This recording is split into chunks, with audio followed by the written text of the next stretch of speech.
Vamos falar desse outro livro aqui, O Nome da Morte. Esse aqui é o penúltimo, né? Esse O aí último foi A Dama da Liberdade. Esse aí é meu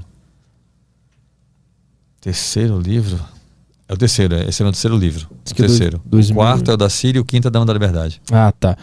Esse aqui, é interessante a história desse aqui, porque você estava fazendo uma matéria... Esse aí foi naquela matéria que eu falei aqui antes do trabalho escravo no Pará. Ah, aquela que tu entrou no galpão lá e tal. Isso. No meio dessa matéria, um cara te dá uma informação que existe um assassino de aluguel, é isso? Foi o seguinte, né?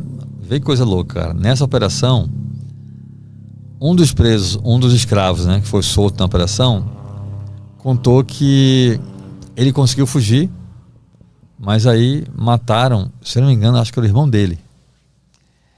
E deram para ele o seguinte recado, ó: ou você volta para a fazenda, ou a gente mata seu filho. E aí o cara voltou, né, para ser escravo. E aí esse cara me contou, o escravo me contou essa história.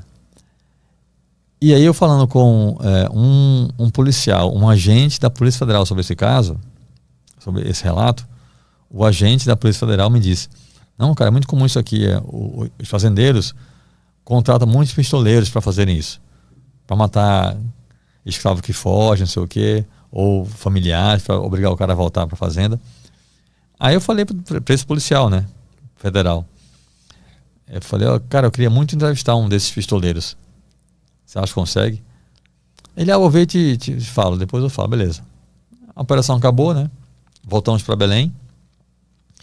E aí, alguns dias depois, esse agente da Polícia Federal me ligou, me passou um telefone e falou assim: ó, liga para esse telefone em tal dia, tal hora. Não posso falar mais nada para você, mas quem vai atender o telefone é um assassino de aluguel. O resto é contigo. Não falou nem o nome, nada? Não. Aí tá bom. Aí eu liguei no dia que o cara marcou. No dia, na hora que ele marcou, eu liguei. Atendeu o telefone um cara. E aí comecei a conversar com o cara. Resumindo, o cara é esse personagem do meu livro, o Júlio Santana. E o logo aqui, assim, o telefone que o policial me deu, eu achava que ia ser um telefone de uma delegacia ou de um presídio. Não. Era um telefone público. Um policial federal me deu o telefone de um assassino de aluguel que estava solto em atividade. Telefone privado dele? Não, um telefone público. Era um orelhão. Ah, tá. Entendi. O cara nem tinha celular. Nem eu tinha celular na época. Isso era 99, eu acho. Ah, entendi. 99, exatamente. Um policial federal não achou estranho dar a um repórter da Veja o telefone de um assassino de aluguel que está solto em atividade. Que coisa louca. Por que tu acha que é isso? É só descuido ou tinha alguma coisa? Não, ele deu o telefone, ele não se ligou, ele achou que estava me ajudando tanto que eu não ia denunciá-lo, como de fato eu não fiz. O cara me deu o telefone de uma fonte, eu fui entrevistar o cara. Entendi. Mas é muito louco um policial federal saber por que esse cara, a polícia tem um telefone de um assassino de aluguel. Porque ele fazia muitos serviços sujos para a polícia também, entendeu? Ah, entendi. A polícia que quer queimar arquivo, manda matador, entendeu? Não paga nada. O que ele tem em troca nesses casos é a segurança, né? Tu liga para esse orelhão e o cara atende. Qual é a primeira abordagem? Não, eu falei: oi, tudo bem? Aqui é o Clécio da revista Veja. Esse telefone passaram para falar com você. Ele: oi, não, eu estava aqui te esperando. Então, eu comecei a conversar com ele. E aí falei: ó, me disseram que você é pistoleiro, né? Trabalha com pistolagem. É verdade. Aqui. E o cara falando muito tranquilamente, entendeu? O problema é que, assim, a ideia nasceu para ser a matéria. Só que ele não me autorizava a colocar o nome real dele na matéria. E eu, como eu falei aqui no começo, eu só trabalho com nomes reais. Só que a história do cara era tão fantástica, a gente foi conversando, ele falando, não sei o quê, que aí a gente marcou de se falar sempre, tal dia, tal hora, ele marcava comigo para eu ligar para ele, né? Sempre nesse telefone público. E eu tinha certeza que uma hora, cedo ou tarde, eu iria convencê-lo a me autorizar a colocar o nome real dele na história, na matéria. Só que o tempo foi passando, eu saí da Veja, fui para outras revistas e tudo mais, e continuei falando com ele, né? E a história do cara só crescia, só melhorava, né? E aí eu já não estava na Veja fazia muito tempo. Quando finalmente ele me autorizou a colocar o nome real dele no que já era a ideia de um livro, nome real não apenas dele, mas de todo mundo que eu cito no livro, inclusive mandantes dos crimes, vítimas, tudo no nome real. Tem casos que eu conto no livro, Petri, que se você colocar no Google, aparece matéria sobre os casos. Entendeu? Gente que ele matou que virou notícia. Uhum. E aí fiz o livro, né? Foi lançado em 2006. Assim como o livro da Síria, esse livro também ganhou o Prêmio Jabuti de Literatura. E foi adaptado para o cinema, né? A capa do livro, inclusive, eu trouxe dois, né? Um para você e um para você sortear com o pessoal. A capa do livro, essa capa que eu te dei, é o cartaz do filme, que foi lançado em 2018, com Marco Pigossi e Fabíola Nascimento. Ficou muito bacana o filme. E esse livro hoje já foi lançado em cerca de 15 países, em 8 idiomas. Tu disse que a história dele é fantástica. O que tem de fantástico na trajetória desse cara? Porque assim, ele teve uma infância muito humilde, muito pacífica. Ele nasceu numa comunidade ribeirinha, no Maranhão, na floresta amazônica, isso anos 60, final dos anos 50, final dos anos 50. Ele nasceu no final dos anos 50. A floresta totalmente ainda preservada, né? Interior do Maranhão, comunidade ribeirinha, no meio do rio, não sei o quê. Tinha tudo para virar um pescador, como o pai dele era, um menino muito tranquilo, educado na igreja, católico, até hoje é católico. E aí, por causa de um tio que ele tinha, que era pistoleiro, o tio colocou ele nesse caminho da pistolagem. Ele começou a trabalhar com isso e tornou-se um cara que não se tem notícia no mundo de ninguém que assuma ter matado quase 500 pessoas. Uhum. Porque ele tem catalogadas 492 mortes. Ele tinha um caderno que ele escrevia como fosse agenda, né, que ele colocava o nome do mandante do crime, o nome da vítima, a cidade onde seria o crime, quanto ele ia ganhar. Quanto que é que ele ganhava? Não, variava muito, mas assim, no livro, como o livro começa nos anos 70, né, e vai até 2006, quando ele para de matar, eu sempre coloco, isso é legal, porque eu vi esse caderno que ele tinha, né, que era tipo a agenda dele. E vendo o caderno dele, você via a mudança da moeda do Brasil, né? Mudar de cruzeiro para cruzado, para cruzeiro antigo, cruzado novo, esses nomes todos, né? Até chegar no real. E aí no livro, eu sempre coloco os serviços que ele fazia na moeda da época. Só que eu faço comparações para a gente ter noção de quanto era mais ou menos com o salário mínimo da época. Então, geralmente, quase sempre variava entre 3 salários mínimos a 10. O serviço mais caro que ele fez era tipo quase 10 salários mínimos, entendeu? Então é como se fosse hoje entre R$1.000 e R$10.000, entendeu? Coisa assim. Ele relata quando foi a primeira vez que ele matou alguém e o que ele sentiu? Então, a primeira vez que ele matou alguém foi por causa desse tio dele, que era um cara que ele adorava. Ele tinha pai, né, e mãe, mas tinha esse tio que para ele era o ídolo, entendeu? Que era um cara que já morava na cidade grande, cidade de Imperatriz, né? Que hoje em dia, não sei, mas eu não gosto de chutar, mas eu acho que Imperatriz hoje deve ter, não sei, uns 200 mil habitantes, 300 mil talvez. Mas na época já era na cidade, né? E ele morava numa comunidade ribeirinha. Então o tio ia visitar a família dele, chegava de voadeira. Voadeira é uma canoa de alumínio com motor. E na cabecinha dele, quem tem voadeira é rico, né?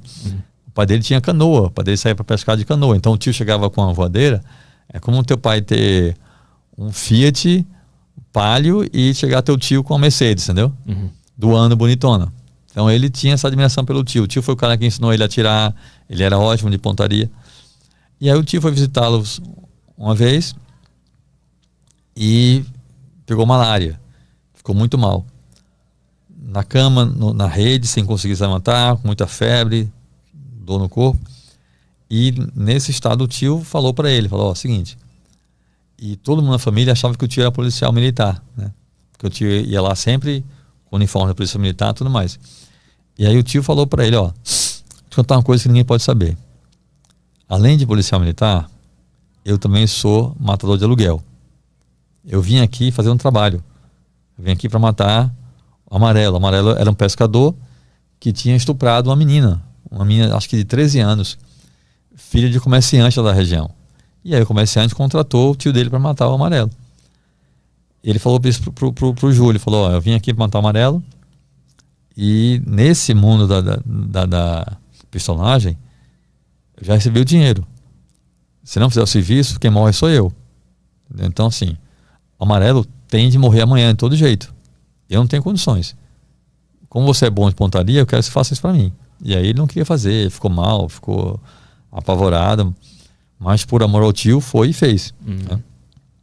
Matou o cara estava pescando na canoa no meio do rio, ele com a espingarda, né? Ele era muito bom de caça, deu tiro, matou o cara e, nossa, cara, voltou para casa correndo na selva, chorando, agoniado, vomitou, teve febre, a mãe dele achou que ele estava com malária, mas não, era febre emocional, entendeu? O garoto tinha 17 anos, cara. Ele era virgem ainda quando matou a primeira vez. E jurou, e muito medo de ir pro inferno. E o tio dele ensinou para ele que se você rezar 10 Ave Maria e 20 Pai Nosso, Deus perdoa o assassinato. E o tio dele incutiu isso na mente dele. E aí ele, né, matou esse cara e jurou que mais nunca mataria ninguém. Só que o tio acabou, né, colocando o sobrinho nesse caminho, não sei o que, e acabou que ele virou. E na vida inteira só teve essa profissão. Teve um momento em que a mulher dele, com quem ele casou, que não sabia que ele era matador, achava que ele era policial militar, descobriu o que ele fazia, que ele era matador.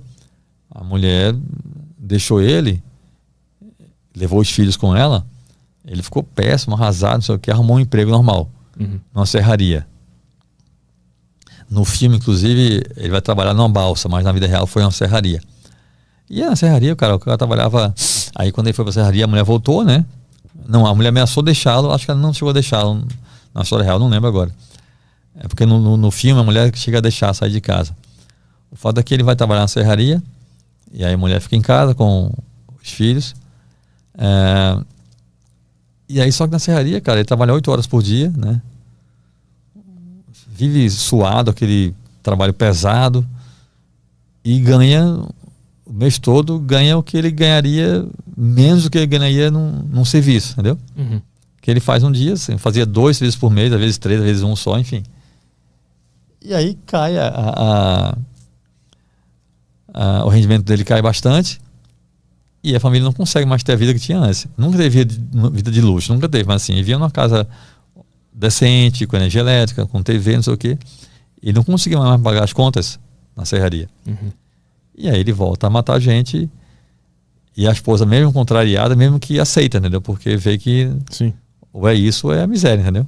E ele te relatou que a pessoa começa a ficar mais fria conforme as mortes vão acontecendo, ou ele sempre usava o argumento lá da reza para continuar firme? Então, a vida toda ele rezava. Ele sempre, até porque ele é muito católico, né? Então sempre que matava alguém, ele ficava muito mal. Muito mal, ele sempre rezava. Uma coisa que o tio fez e ele colocou também na própria cabeça, eu tenho muito cuidado, Petri, de não colocar o cara como vítima, sabe assim? O sistema, não. Eu acho que não existe isso. Como eu falei aqui no começo, eu vim de origem muito pobre e ralei pra caramba e fiz as coisas direitas, assim. Tinha caminhos mais fáceis, entre aspas, né? Mas, cara, eu não acho que um cara que é criminoso ou traficante é vítima do sistema, não. Eu acho que ele poderia se esforçar e buscar outros caminhos. Poderia... Cara, tem gente que... Não sei como, mas tem gente que consegue viver ganhando salário mínimo, né? É mais fácil você virar um traficante e ganhar muito dinheiro e correr risco de morrer, ser preso, enfim. Mas o fato é que ele poderia ter outra vida, né? Ele pode ter sido vítima no começo, por amor ao tio, fazer uma coisa assim. Ele teve chance de buscar outros caminhos, né? Escolheu esse caminho porque ele quis. Então o que ele conta é que ele pegou muita coisa do tio de colocar na própria cabeça que é um trabalho, entendeu? E você não precisa amar seu trabalho. Você pode ser motorista de ônibus a vida inteira e odiar dirigir ônibus, mas é o que dá o seu ganha-pão. Então, o tio dele falava para ele o seguinte, ó, se eu não matar o fulano, o mandante do crime contrata outro pistoleiro que vai e mata. Então o cara vai morrer do mesmo jeito. você deixar de fazer um trabalho não vai salvar o cara. Porque o mandante contrata outro e o cara vai e mata. Mas tinha esse aspecto de querer salvar aquela vítima, assim, uma vontade de que aquele cara não morresse? Não, porque até isso faz parte da pistolagem, que é o seguinte: é você não querer saber a vida da vítima. Não saber quem é o cara, não saber por que o cara quer matar o outro. Só que tem uma coisa curiosa que ele fala, eu coloco isso no livro. Os mandantes nem sempre é o mandante que fala com o pistoleiro. Às vezes é um capanga do mandante. Então o mandante ou o capanga sempre fala para o matador por que é que o mandante quer que o outro morra, entendeu? Ah, não, porque ele fez isso, porque brigou, porque roubou o dinheiro do cara, porque pegou a mulher do cara, sabe assim? Porque pegou o dinheiro emprestado e não pagou, um monte de coisa assim. Então ele acabava sempre sabendo o motivo pelo qual ia matar alguém, porque o mandante ou o capanga do mandante sempre falava. E a relação dele com a morte mudou? Porque na primeira vez ele saiu correndo, rezou, vomitou, ficou mal. Quando que virou normal pra ele? Ele fala? E como que isso aconteceu na cabeça? Então nunca virou normal pra ele, nunca foi coisa normal. Mas era sempre uma coisa que ele colocava na mente como fosse trabalho. Né? Mas ele sempre ficava mal depois de matar. E tu encontrou com ele pessoalmente, né? Sim. Depois de quantas ligações vocês se encontraram? Depois de 7 anos. Falando no telefone, 7 anos depois vocês se encontraram pessoalmente. Ele concordou que eu fosse encontrar com ele. Aí eu fui para a cidade que ele morava na época, a cidade de Porto Franco, no Maranhão, que é a cidade onde ele nasceu. Passei 3 dias com ele, conheci a mulher, os filhos dele, fui na casa dele. Foi interessante estar com ele, assim. E tu lá vivendo na casa dele, vendo o ser humano, existia uma dúvida na tua cabeça de tipo, como é que esse cara mata pessoas? Então, cara, isso é uma coisa louca na minha mente, assim, quando eu tô trabalhando, cara, meu foco é contar bem a história do cara, entendeu? Eu não faço julgamento de valor, não, nenhum. Eu sempre estou seguindo esse exemplo. Imagina que tem muita gente que pergunta, mas cara, por que você não tentou fazer ele parar de matar, sabe? Por exemplo. Eu falei, cara, minha missão não era essa, minha missão é contar a história do cara. Se eu for entrevistar, vamos supor, um arquiteto. Imagina que eu odeio arquitetura. Vou entrevistar um arquiteto e falar, cara, sai dessa profissão, vai ser médico. Não tem lógica, entendeu? Na cabeça dele era o trabalho dele, era a vida do cara. Minha missão ali não é tentar convencer o cara a ser outra pessoa. Minha missão ali é entender quem é aquele cara e contar a história dele, entendeu? Ele dava a entender em algum momento que ele queria parar de fazer aquilo quanto antes? Não, o que era claro pra mim é que, assim, ele não gostava do que ele fazia.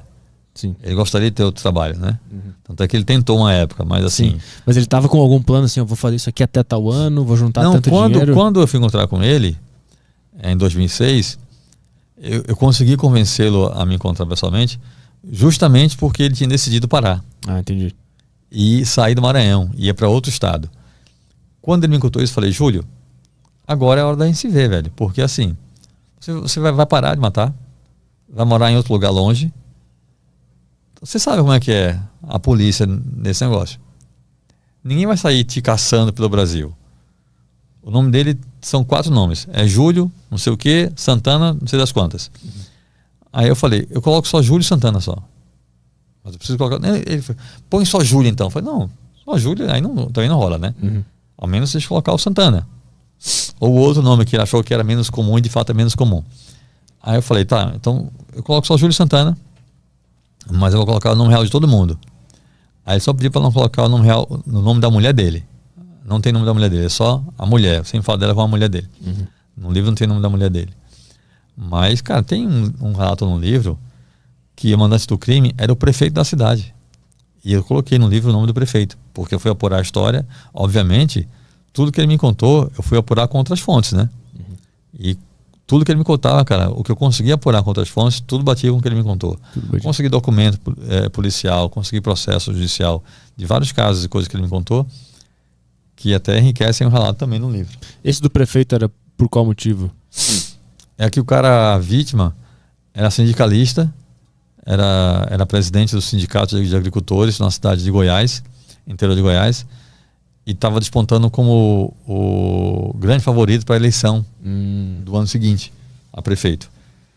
E o atual prefeito queria concorrer E, assim, tava todo mundo na cidade dizendo que ia votar no cara, porque o cara era um cara honesto, sindicalista, que lutava pelos mais pobres, pelos agricultores, não sei o quê. E o prefeito não queria perder a boquinha, lógico, né? Mandou matar o cara. Nesses 7 anos que vocês conversavam por telefone, ele ia relatando os assassinatos? Não, a gente ia conversando. Era uma conversa. Conversa sobre qualquer coisa. Eu conduzia, ele marcava só o dia e a hora que eu devia ligar para ele, mas eu conduzia a conversa. Teve dia de a gente ficar 3 horas conversando sem falar de crime nenhum. Só a infância dele, ou questões pessoais, relação dele com a esposa. Ele é um bom marido, um pai carinhosíssimo. É uma figura muito interessante, Júlio. Cara. Esse livro aqui, para quem tá curioso, virou filme que tá na Globoplay, né? Esse filme aqui. Tá, foi pro cinema e depois tá na Globoplay e no Telecine também.